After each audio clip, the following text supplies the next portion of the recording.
Movie शुरू होती है और हम एड और लॉरेन को देखते हैं जो कि एक बच्चे के लिए प्रे कर रहे होते हैं जिसका नाम डेविड होता है। क्योंकि डेविड को किसी शैतान ने पोजीज कर लिया होता है। यहाँ पर सभी लोग फादर गार्डियन का वेट कर रहे होते हैं क्योंकि वही एक्सोर्सिज्म करने वाले होते हैं। इसके बाद डेविड को इसके रूम में सुला दिया जाता है। यहाँ पर हम डेविड की बहन जूली और इसके बॉयफ्रेंड आर्नी को भी देखते हैं। सो डेविड और आर्नी काफ़ी अच्छे दोस्त होते हैं और डेविड यहाँ आर्नी से मजाक करता है कि वो उसकी बहन को प्रपोज कब करने वाला है।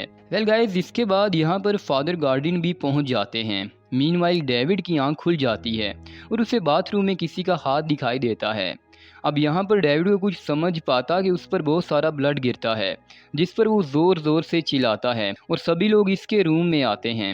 लेकिन हम देखते हैं कि अब तक डेविड पोजिस हो चुका था।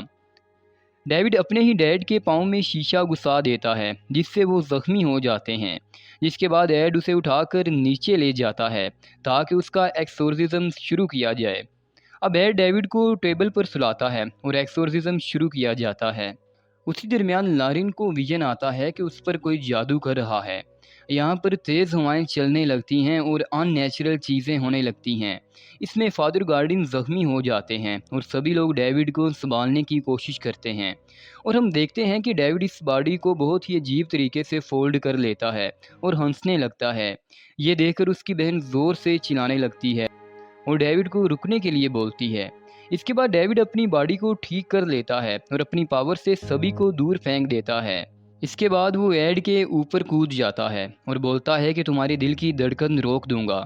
लेकिन दोस्तों, इसी दरमियान एर्नी एड को बचा लेता है और इस शैतान से बोलता है कि वो डेविड की जगह उसकी बॉडी में दाखिल हो जाए और डेविड को छोड़ दे। और यहाँ पर ऐसा ही होता है, वो शैतान आर्नी के अंदर आ जाता है और ये चीज़ एड के अलावा कोई देख नहीं पाता। यहाँ पर एड की तबीयत खराब होने लगती है और उसे हॉस्पिटल ले जाने पर पता चलता है कि उसे हार्ट अटैक आया है। इधर हम जूली और एर्नी को देखते हैं। यहाँ पर इन लोगों को लग रहा था कि शैतान चला गया है और सब कुछ ठीक हो गया है, लेकिन वो अभी भी आर्नी के अंदर होता है। ये दोनों एक डॉग केयर शॉप पर काम करने लगे थे और एक दिन आर्नी दरख्त पर लकड़ियां काट रहा होता है कि तभी उसे एक लेडी दिखाई देती है जो कि बहुत खतरनाक होती है। ये देखकर उसके हाथ से आरी नीचे गिर जाती है और इस लेडी को देखकर वो पूरी तरह से अपने होश खो बैठता है, इसलिए रेस्ट करने के लिए घर में वापस आता है। लेकिन अभी भी उसे अजीब अजीब विजन्स आ रहे थे और आप शॉप का ओनर जो कि मैनेजर होता है वो आर्मी को अपने साथ डांस करने के लिए इनवाइट करता है, लेकिन आर्मी यहाँ पर उसे मना कर देता है। आर्नी देखता है कि शॉप का मैनेजर जूली के साथ बदतमीजी कर रहा है और ऑनर के अंदर शैतान घुस गया है। दोस्तों, ये सब एक विजन होता है जो कि वो शैतान आर्नी को दिखा रहा था। ये सब देखकर आर्नी जूली को लेकर एक दूसरे रूम में भागता है, लेकिन वो शैतान अभी भी उसका पीछा नहीं छोड़ता। और जब शैतान दोबारा मैनेजर की शक्ल लेकर उसे डराने की कोशिश करता है तो उसे वो चाकू से बहुत ही बेरहमी से मार देता है। दोस्तों, ये सब विजन उसको वही शैतान दिखा रहा होता है ताकि वो मैनेजर को मरवा सके। और इधर हम देखते हैं कि एड को भी होश आ जाता है और वो लारिन को बताता है कि वो शैतान आर्नी के अंदर जा चुका है। लारिन को जैसे ही पता चलता है वो पुलिस को इन्फॉर्म करती है। अब लारिन पुलिस को ये सारी चीज़ें बताती है, लेकिन अब तक बहुत ही ज़्यादा देर हो चुकी थी। जब तक ऑफिसर उनके घर पहुंचते हैं, रास्ते में उनको आर्नी मिलता है जो कि खून से रंगा हुआ होता है। आर्नी को कुछ याद नहीं होता। वो ऑफिसर से बोलता है कि लगता है कि मैंने किसी को ज़ख्मी कर दिया है और अब आर्नी को पकड़ लिया जाता है। इसके बाद हमें पता चलता है कि इस टाउन में 190 साल के बाद कोई जुर्म हुआ है और एर्नी ने इस मैनेजर को 22 दफ़ा चाकू मारा था। वेल, अब एड और लॉरिन आर्मी से मिलने के लिए जेल में जाते हैं और उसे बाइबल पढ़ने के लिए बोलते हैं ताकि वो देख सकें कि अभी भी वो शैतान उसके अंदर है या नहीं। यहाँ पर आर्नी बाइबल पढ़ लेता है, मतलब अभी वो शैतान उसके अंदर नहीं है। आर्नी का कहना था कि इसने मैनेजर को नहीं मारा, उस शैतान ने उससे ये सारी चीज़ें करवाई हैं। लेकिन दोस्तों, कोर्ट शैतान और भूत जैसी चीज़ों को तो नहीं मानती। इसके बाद एड और लारिन आर्नी के लॉयर से मिलते हैं और उसे समझाने की कोशिश करते हैं कि उसे कोर्ट में क्या बोलना होगा कि आर्नी से ये काम शैतान ने करवाया है। वेल, लायर उनकी बातों को नहीं मानती और एड और लारिन उसे यकीन दिलाने के लिए अपने घर पर बुलाते हैं ताकि वो एनिमल के साथ उसे डिनर करवा सकें। अब अगले दिन हम देखते हैं कि लायर कोर्ट में बोल रही है कि आर्नी की इसमें कोई गलती नहीं है। इससे ये सारा काम शैतान ने करवाया है। लगता है लायर को सही से डराया है एड और लारिन ने। यहाँ पर दोस्तों एड और लारिन को इसके बारे में कुछ समझ नहीं आती कि वो शैतान अचानक से कहाँ चला गया है। तो उसकी रिकॉर्डिंग सुनने लगते हैं जो कि तमहीद यानी जंतर मंतर के दौरान रिकॉर्ड की थी। यहाँ पर जब वो रिकॉर्डिंग सुनते हैं तो हमें सीन दिखाया जाता है कि जब जूली, एर्नी और डेविड अपने घर में शिफ्ट हुए थे, ये तीनों बहुत ही ज़्यादा एक्साइटेड थे। और डेविड को यहाँ पानी वाला बेड मिलता है और वो इससे खेलने लगता है, लेकिन खेलते खेलते उसे एक शैतानी हाथ पकड़ लेता है और उसे अपनी तरफ खींचने लगता है, जिस पर डेविड ज़ोर ज़ोर से चिल्लाता है और सभी लोग इसके पास आते हैं।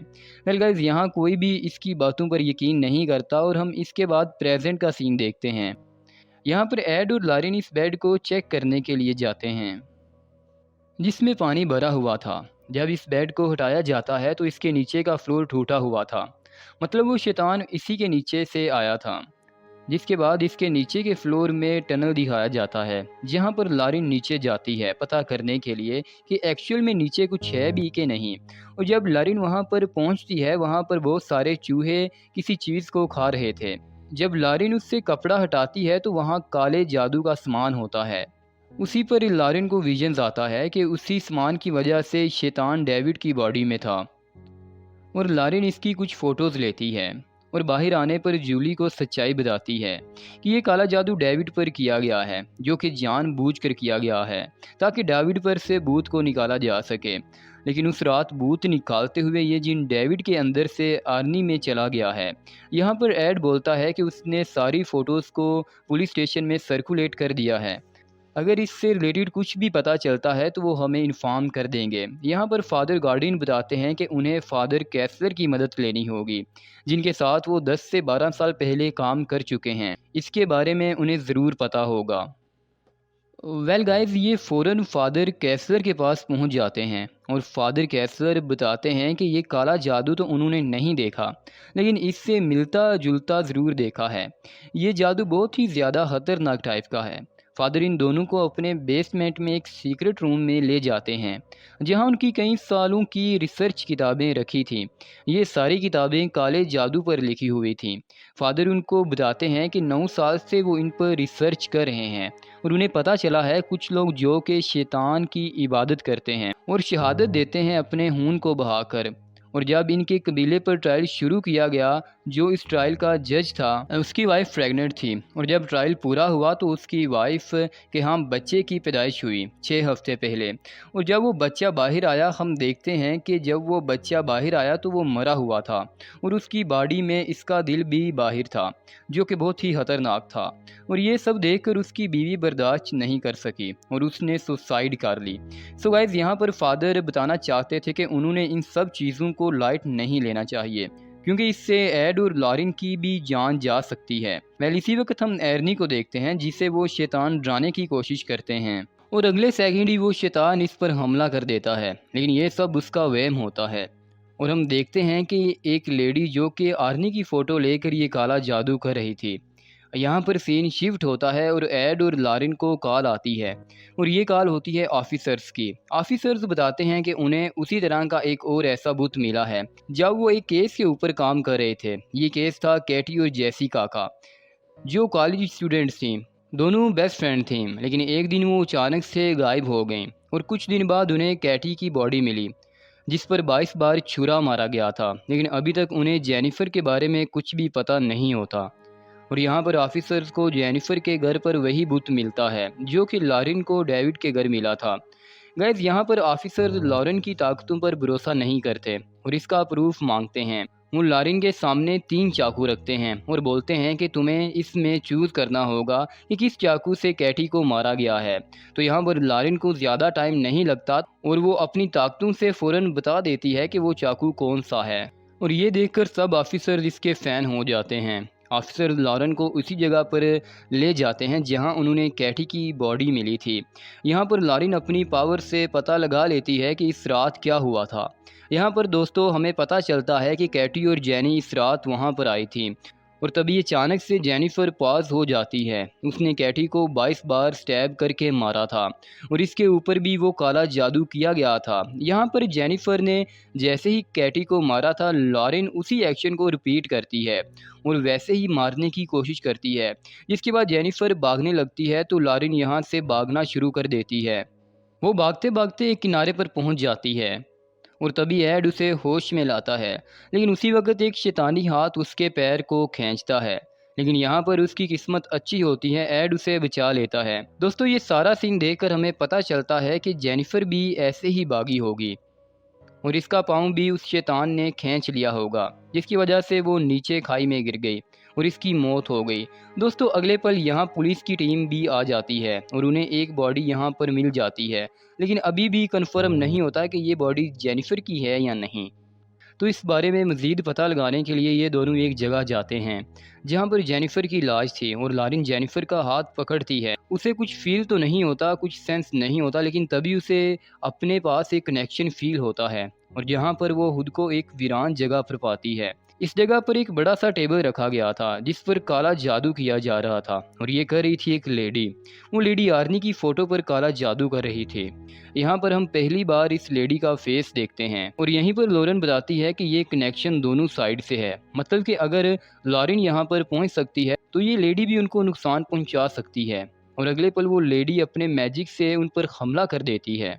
यहाँ पर एक बॉडी होती है जिसमें जान आ जाती है और वो खतरनाक सी बॉडी लॉरेन की तरफ जाती हुई दिखाई देती है। लेकिन जैसे ही वो लॉरेन के पास पहुँचती है, एड लॉरेन को धक्का दे देता है जिससे वो कनेक्शन टूट जाता है और उनकी जान बच जाती है।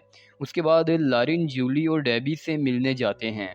डेबी दोस्तों जूली का ही दोस्त होता है। यहाँ डेबी उनको एक किताब दिखाता है जिसमें जादू के बारे में लिखा था। इस किताब में बताया गया था कि इस जादू को तोड़ने के लिए पहले किसी की जान लेनी होगी और इस आदमी को सुसाइड करना होगा। और उधर लॉरेन फादर से उस बुक को ट्रांसलेट करने के लिए बोलती है और बताती है कि उसके घर में बुत मिला है और उसके हस्बैंड की जान खतरे में है। ये सब सुनकर फादर बताते हैं इस जादू को तोड़ने के लिए दो नहीं बल्कि तीन विक्टिम चाहिए, एक चाइल्ड, एक लवर और एक मैन ऑफ गॉड। मतलब जेनिफर चाइल्ड थी, लवर एर्नी था और गॉड ऑफ मैन एड था, जिसका मतलब वो आर्नी को मारने के बाद एड को मारेगी।